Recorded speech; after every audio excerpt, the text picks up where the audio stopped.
It is November 4, 2021, and it's news hour on Spectrum Television.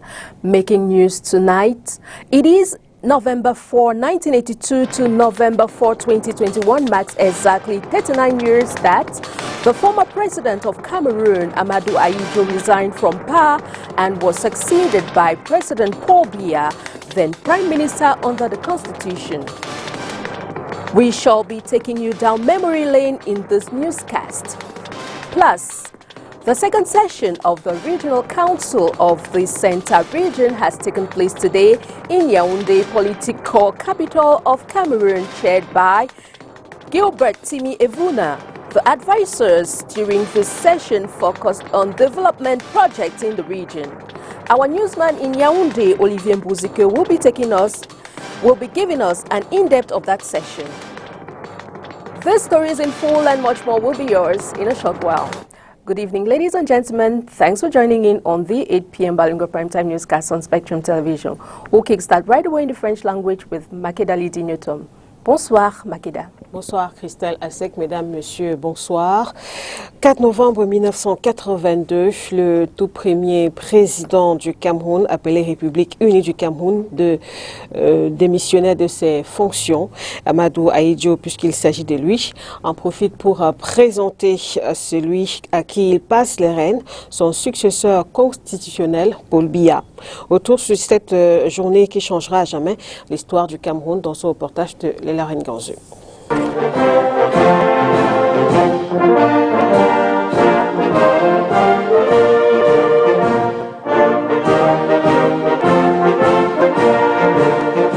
Camerounaises, Camerounais, mes chers compatriotes, j'ai décidé de démissionner de mes fonctions de président de la République unie du Cameroun. Le cœur du pays, en quelques secondes, s'était arrêté de battre avec cette déclaration. Un acte d'une grande portée politique et historique, d'une rareté presque exceptionnelle en Afrique, qui troubla fortement le cours de la vie de plus d'un Camerounais. Amadou Ahidjo, 58 ans, tout premier président du Cameroun, venait ainsi volontairement, entre guillemets, de démissionner de ses fonctions de président de la République du Cameroun. Ceux qui ont vécu cette journée, notamment le contexte dans lequel est intervenu ce message, unique titre du 20h de ce 4 novembre 1982, qui commença avec plusieurs minutes de retard, ne manqueront pas de souligner le sentiment de peur qui s'était alors emparé des uns et des autres. Peur de savoir la signification réelle de cet acte, doute donc, mais également peur du lendemain, car nul n'était en mesure de certifier la suite des événements après le départ du père de la nation. Incertitude et consternation, car personne, sinon très peu, y était préparé. Pourtant, Amadou Ahidjo, qu'on disait minutieux dans son entourage, avait pensé à tout, même à sa succession. D'ailleurs, la deuxième partie de son discours de revoir sera consacrée à présenter son successeur constitutionnel, Paul Biya. Il invitera tous les Camerounais à accorder sans réserve leur confiance à ce dernier. Mais le flou restera dans l'esprit des compatriotes. Amadou Ahidjo a-t-il été poussé à la démission? Cette mise en scène a-t-elle été savamment orchestrée? Ces questions surgiront un peu plus tard, d'autant plus que la suite des événements viendra confirmer ou infirmer les nombreuses thèses qui verront le jour. En démissionnant de ses fonctions de président de la République, Amadou Ahidjo gardera tout de même les rênes de son parti, l'UNC, malgré l'ouverture des portes du palais à Paul Biya. Voici que s'écrit une nouvelle page de l'histoire du Cameroun, une page qui portera désormais la signature de l'homme du renouveau. Amadou Ahidjo rentrera définitivement dans le passé, l'histoire. Une histoire qui retient que c'était un 4 novembre, le 4 novembre 1982. Devoir de mémoire, ce 4 novembre nous amène justement à revisiter les circonstances de la démission de l'ex-président du Cameroun, Amadou Ahidjo. Occasion pour Oriane Donquin de revenir aussi sur son parcours. Il venait de prendre son repas ce jeudi-là. Il a environ 15 heures, le 30 novembre 1989. Amadou Ahidjo est allongé, La question de Germaine Ahidjo à son époux n'aura jamais de réponse. Celle-ci lui demandait s'il voulait qu'on lui redresse son lit. Malheureusement, une crise cardiaque venait de foudroyer le premier président du Cameroun. Amadou Ahidjo est né en 1922 à Nassarao, non loin de Garoua, c'est dans le nord Cameroun. Autodidacte, télégraphiste dans l'administration française, il entre en politique en 1947. Il deviendra plus tard conseiller de l'Assemblée de l'Union française, puis vice-premier ministre chargé de l'Intérieur. Élu le 5 mai 1960, Amadou Ahidjo va faire 5 mandats, soit environ 22 ans à la tête du pays. Il fonde en 1966 un parti unique, l'UNC, l'Union nationale camerounaise, malgré l'opposition des partis tels que le PDC, Parti des démocrates camerounais, et l'UPC, l'Union des populations camerounaises. Exilé dès juillet 1983, après avoir démissionné de son poste de président de la République le 4 novembre 1982 au motif de raisons de santé, Paul Biya, alors Premier ministre de par les dispositions constitutionnelles, va lui succéder. Amadou Ahidjo a vécu en France, en Espagne, puis au Sénégal, où il va décéder et être inhumé au cimetière Bakiha de Yoff. À ce jour, les restes mortuaires du premier président de la République du Cameroun y sont encore, en attendant la fin du match de ping-pong entre le gouvernement et la famille. Cette dernière estime que c'est au gouvernement de le faire puisqu'il a été homme d'État. Le gouvernement, lui, pense que la tâche incombe à la famille. Maurice Kamto, le président national du Mouvement pour la Renaissance du Cameroun, MRC, a rencontré le public hier, mercredi. C'était à la librairie des peuples noirs à Yaoundé. Occasion pour lui de dédicacer notamment ses dernières publications. Plus de détails avec vous, Olivier Bouzique. À la librairie des peuples noirs, Maurice Kamto rassemble la crème des médias pour une démonstration intellectuelle. Sur la table, l'universitaire dévoile ses derniers ouvrages. D'une part, Accotements et territoires insoumis, des recueils de poésie arrimés au climat social du XXIe siècle dans une esthétique raffinée, sur la forme, surtout sur le fond. Que quel que soit le sujet que vous abordez en poésie, vous devez l'aborder avec esthétique, avec le souci du beau. Beau non seulement visuellement, c'est pour cela qu'il faut louer les éditeurs, pour la mise en page et la mise en forme du texte poétique, mais également, peut-être même d'ailleurs, dans la musicalité, dans la sonorité quand on lit un texte. En droite ligne, le leader politique claque d'un coup 3 réflexions profondes sur une précondition du développement en Afrique, l'urgence de la pensée, sous la centre des étoiles, et ce traité de droit constitutionnel et institutions politiques du Cameroun que Maurice Kamto recommande aux lecteurs qui veulent connaître l'histoire des institutions camerounaises dès la période coloniale. Il est pétri de faits. Je ne me suis pas contenté de vous restituer des textes juridiques. Je les ai toujours mis en contexte. Qu'est-ce qui a amené tel texte constitutionnel à apparaître dans le champ politique camerounais? Comment telle institution politique camerounaise est-elle née? Comment elle a vécu et comment elle a disparu? Ça sur toute la longue période qui va pratiquement des premiers contacts avec les Britanniques, on va dire, sans s'y attarder, vers la fin du XVe siècle, mais en termes de structuration du Cameroun à partir du XIXe siècle jusqu'à nos jours. La deuxième chose, c'est que j'ai analysé tout ce qu'il y a dans la Constitution, y compris le sceau de l'État, pratiquement mot par mot. En clair, c'est l'évolution du fonctionnement de la société camerounaise qui est mise en contexte dans ces ouvrages avec une projection sur les défis des prochaines décennies. Les livres dédicacés par l'auteur sont disponibles en librairie. And now we take you on to the Southwest region, where satisfaction and dissatisfaction is the state that characterizes party politics within the ranks of the militants of the ruling party CPDM in Meme Division in the Southwest region of Cameroon, following the proclamation of the results of the elections by the Central Committee of the party in the just-ended reorganization exercise. The published results witnessed the reinstatement of all the incumbent section presidents except for one who was booted out. This exercise thus Lawson Talbot Bakia, Chief Mbachu Jacob K, Senator Andrew Otemofa and Barrister Musima George Lobe have been declared winners for CPDM Meme Kumba 1, Kumba 2, Mbonge and Konya Subdivision, Section elections respectively, while Mrs. Victorine Malike Ibanja beat Dr. Isaac Kumba Mukwele in the Kumba 3 CPDM subdivision section. However, these results have sparked mixed feelings amongst the militants as bitter rivalry now sets in.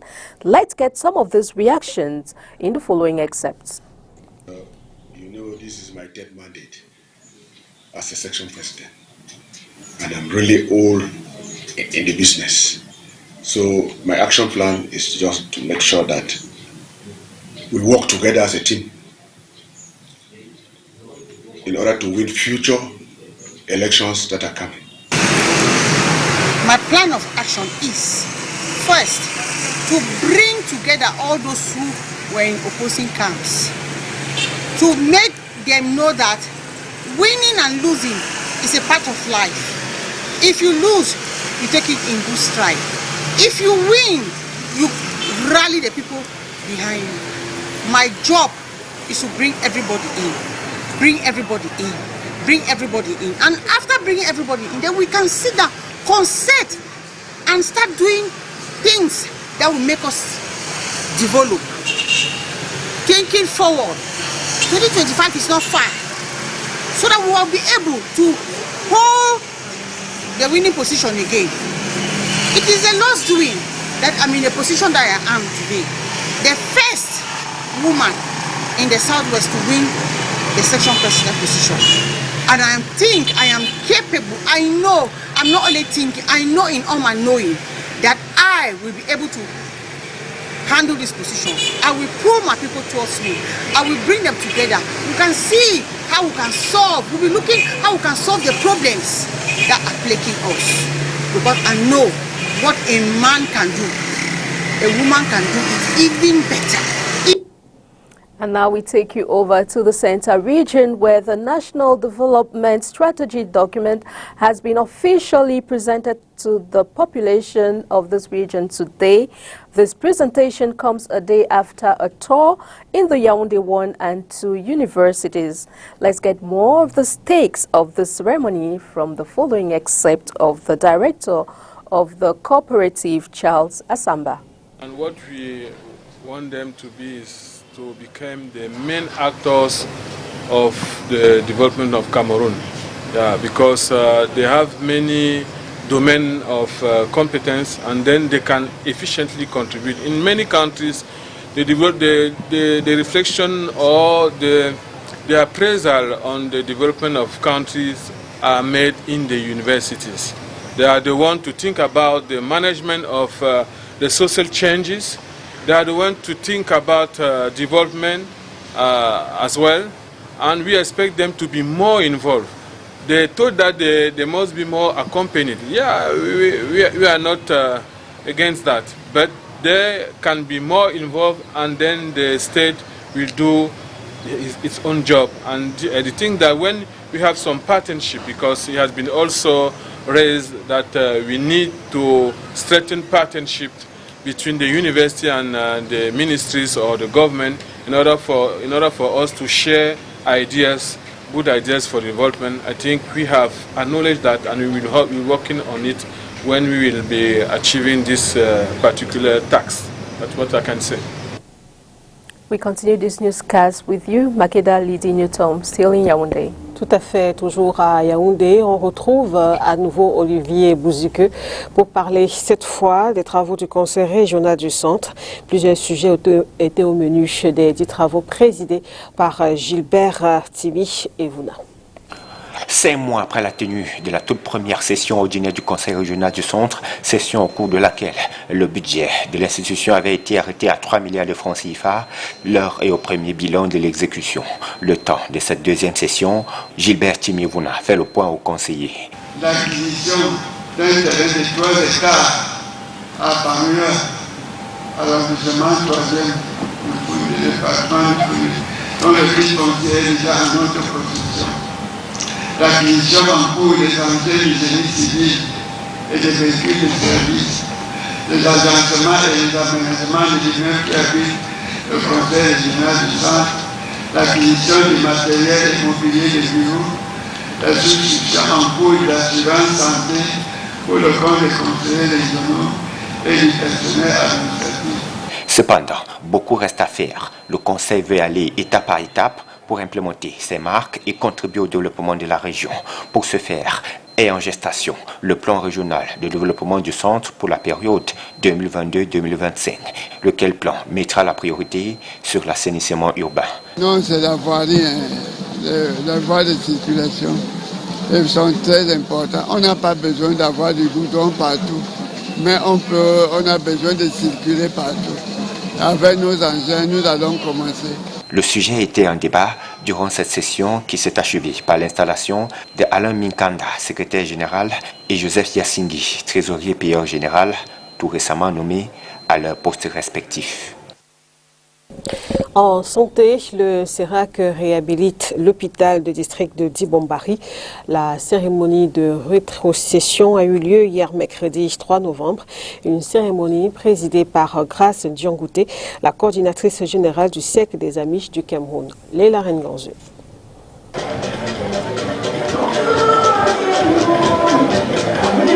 Réhabilité et équipé, l'hôpital de district de Dibombari a été retrocédé aux populations de cet arrondissement du département du Mungo ce 3 novembre 2021.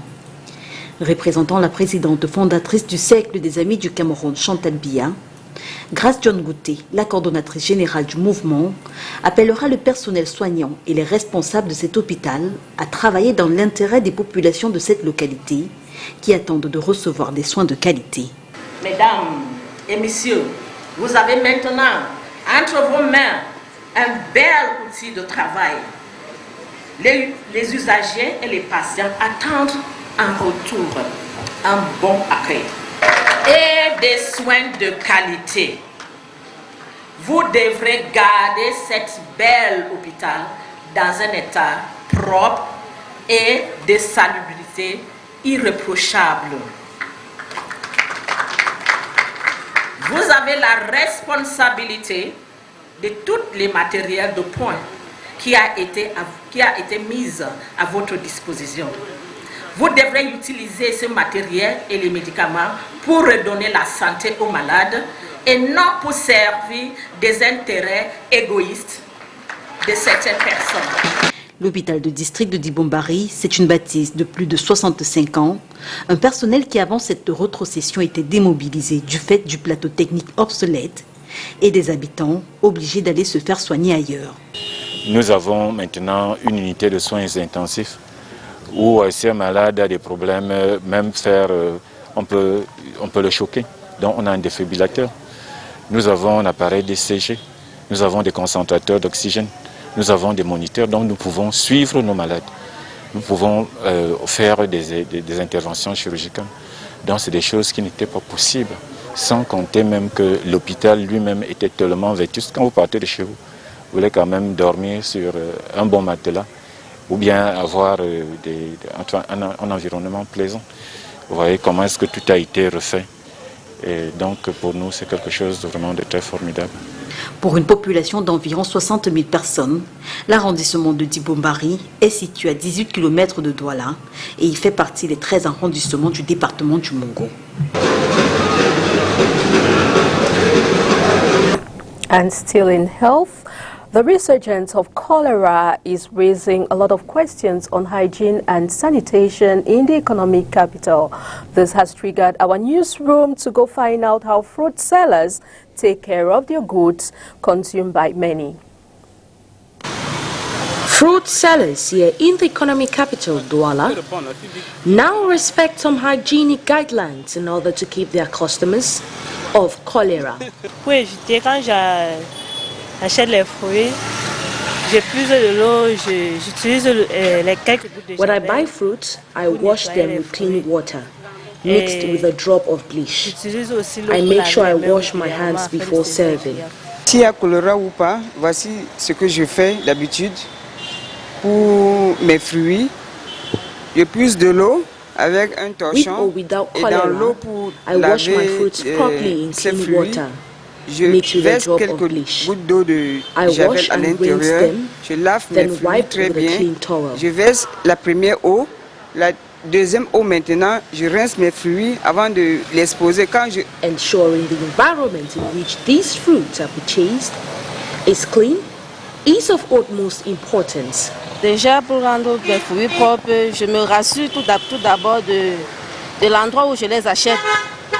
Et le grossiste I make sure I buy my fruits from a clean environment.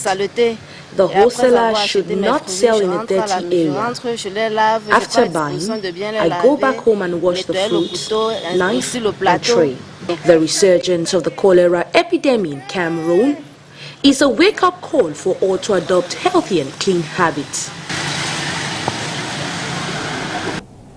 And on to the sad note, late Mark Desiré Dibanjo, Chief Superintendent of Police, has been honored today at the Place de Beseke Commercial Ceremonial Ground here in Douala in a ceremony presided over by the representative of the Regional Delegate of National Security. Catherine Corner was in attendance and she files in the following report. A funeral ceremony to pay last honors to a fallen retired Chief Superintendent of the Police, Mark Desiré Dibanjo, has taken place at the Beseke Ceremonial Ground in Douala today, Thursday, November 4, 2021. The ceremony was presided at by the representative of the Regional Delegate of National Security for the Littoral Region, Albert Digwango.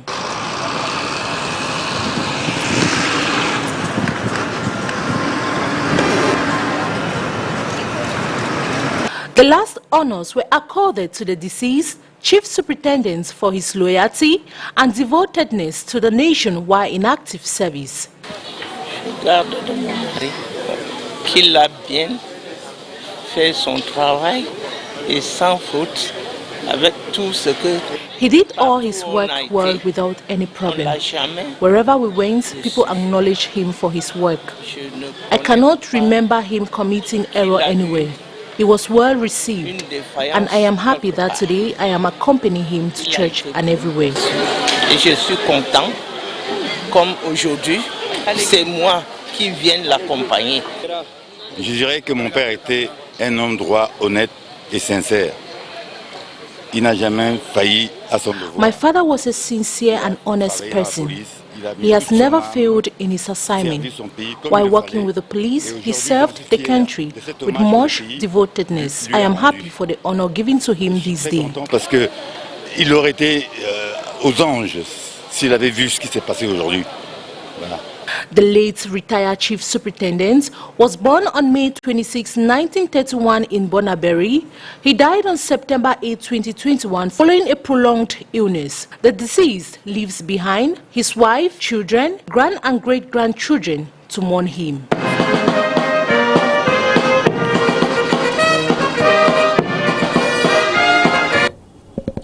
Dans notre escale internationale, République démocratique du Congo, 3 civils ont été tués à l'est par des rebelles du groupe armé Force démocratique alliée, d'après l'armée. Au Sénégal, la marine a porté secours à près de 100 migrants clandestins embarqués à bord d'une pirogue à destination de l'Espagne. Le résumé de l'actualité africaine, c'est avec VOA. En République démocratique du Congo, 3 civils ont été tués à Béni dans l'Est par des rebelles du groupe armé Force démocratique alliée, selon l'armée qui affirme avoir tué 4 rebelles dans la riposte. La province est placée depuis le 6 mai sous état de siège pour lutter contre les groupes armés. Au Nigeria, un nouveau bilan des services de secours fait état de 36 morts dans l'effondrement d'un immeuble de 21 étages lundi à Lagos. Au 4e jour des opérations de sauvetage, l'espoir des familles de revoir leurs proches vivants s'amenuise. Au Sahara occidental, 3 camionneurs algériens ont été tués dans le bombardement de leur véhicule attribué au Maroc dans un territoire au cœur de vives tensions entre ces 2 pays voisins du Maghreb. Leur assassinat ne restera pas impuni, a déclaré la présidence algérienne. La marine sénégalaise a porté secours à 82 migrants clandestins embarqués à bord d'une pirogue à destination de l'Espagne. Tous les passagers ont été sauvés puis ramenés sains et saufs au port militaire le plus proche, a rapporté l'état-major. Sport, arts martiaux, le Cameroun occupe la première place du championnat d'Afrique junior et senior région centre de karaté. Le pays a glané 15 médailles en or, 8 en argent et 4 en bronze à N'Djamena au Tchad. La compétition, on le rappelle, a eu lieu du 28 octobre au 1er novembre 2021. Retour sur le parcours du Cameroun justement avec vous, Inès Pangon. Le Cameroun est à la tête du championnat d'Afrique junior et senior région centre de karaté. Le pays occupe la première place du classement final avec 15 médailles en or, 8 en argent et 4 en bronze. Un sacre qui ouvre les portes du championnat africain aux athlètes camerounais. C'est un grand plaisir pour moi de remporter cette médaille en or car j'avais un challenge à relever puisque cette médaille est pour moi une qualification pour le championnat d'Afrique. La compétition organisée par l'Union des fédérations africaines de karaté en abrégé UFAC a lieu du 28 octobre au 1er novembre 2021 à N'Djamena au Tchad. Sur place, l'équipe nationale du Cameroun est accueillie par le ministre plénipotentiaire, premier conseiller de l'ambassade du Cameroun au Tchad. Nos athlètes étaient suffisamment bien préparés. J'ai eu le plaisir et le privilège de les accueillir dès leur arrivée ici. L'ambassade a appuyé et accompagné nos athlètes pendant cette compétition et lors de leur séjour ici. Je pense que c'est la raison principale pour laquelle ils sont en train de rafler pratiquement toutes les médailles. Au classement final, le Congo-Brazzaville occupe la deuxième place avec 8 métaux en or et la troisième marche du podium par le pays organisateur, le Tchad, avec 4 médailles en or. Ce 1er novembre 2021, les athlètes du Cameroun retournent au pays natal, les bras chargés en passant par Kousséri. L'édition 2022 du championnat UFAC Région Centre sera organisée au Cameroun. C'est la fin de ce journal. Mesdames, Messieurs, merci de votre attention. Bonne soirée à vous. Au revoir, Christelle Asek. Au revoir, Makeda Didi Newton. Good night, televiewers. Thanks for watching. It was a pleasure being in your company. See you tomorrow, God willing, for another edition of the Balingo Newscast on Spectrum Television. Bye-bye.